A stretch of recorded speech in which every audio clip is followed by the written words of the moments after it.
கத்திரிக்காய் உருளைக்கிழங்கு பொரியல் செய்வது எப்படி? தேவையான எண்ணெய் விட்டுக்கலாம். இப்போ கடுகு போட்டுக்கலாம். எண்ணெய் காஞ்சிச்சு. இப்போ கருவேப்பிலை போட்டுக்கலாம். இப்போ கத்திரிக்காய் உருளைக்கிழங்கு போட்டுக்கலாம்.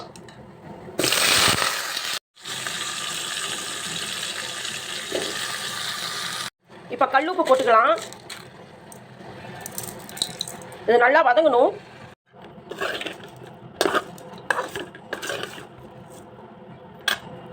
இப்போ குழம்பு மிளகாய் பொடி போட்டுக்கலாம். நல்லா தலைகள் விட்டால் கத்திரிக்காய் உருளைக்கிழங்கு பொரியல் ரெடி ஆயிடுச்சு மக்களே. கத்திரிக்காய் உருளைக்கிழங்கு பொரியல் செய்வது எப்படி? தேவையான எண்ணெய் விட்டுக்கலாம். இப்போ கடுகு போட்டுக்கலாம். எண்ணெய் காஞ்சிச்சு. இப்போ கருவேப்பிலை போட்டுக்கலாம்.